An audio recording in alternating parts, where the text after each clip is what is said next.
Okay, so from the previous video, we have computed the acceleration of body 1, this, and body 2. So A sub 1 is 2.428 meter per second squared upward, and A sub 2 is 2.428 meter per second squared moving downward.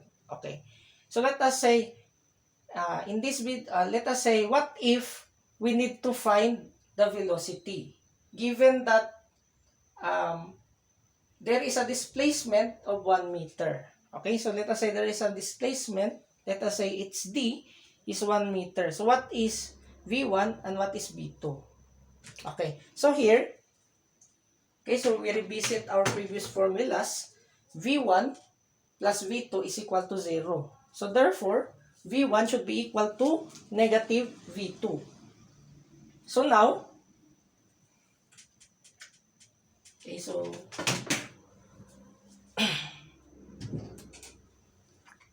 now, um, we try, okay, okay, so I write it here, V1 is equal to negative V2. So what will be the V1 and the V2 when it displaces at 1 second? Okay, so we have actually a formula into which the D, okay, okay, so D is equal to V sub O, okay, the initial velocity, let us say the initial velocity times the time plus acceleration times t squared over 2, a sub c, okay, constant velocity, okay? So in this problem,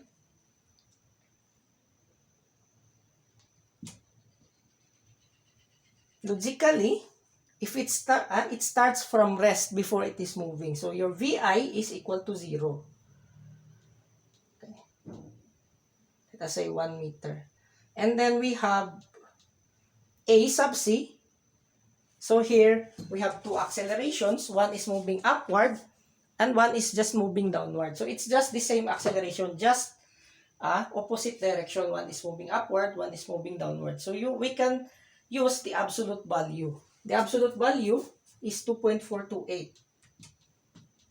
Okay, over 2t squared. So we get the time in which it will reach 1 meter.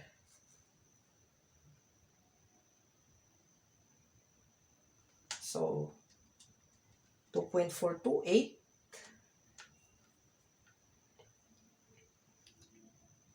divide 2, 1 divided by 1.214. So we got that t involved, that t will be equal to 0.9076 seconds. So this is the time where it will reach a displacement of 1 meter. So now, we need to find the velocity 1 and velocity 2. Okay, so given this problem, so if it displaces 1 meter here, logically it should displace also 1 meter here. So if this side shortens 1 meter, so this side will increase 1 meter. Okay, so we have the velocity initial equal to 0. So therefore, we can use this this equation. Okay, V sub 1 is equal to V sub O plus AC times T. So which V1 is equal to, VI. So we use VI here instead of V sub O. So we got V sub I equals 0 plus AC, which is, we use the absolute value again, 2.428. Since this is upward, okay, upward acceleration, A sub 1 is upward acceleration, so we use A sub 1. So it's upward. So positive. Times 0.9076. Okay, so we use the actual value. So we get velocity 1 is equal to 2.204 meter per second. So this is the answer. So it is moves upward.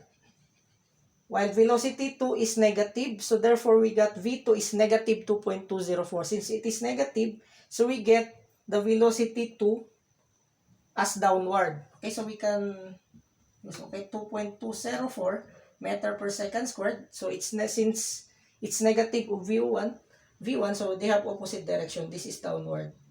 So this is the answer. This is the velocity of mass 1 and mass 2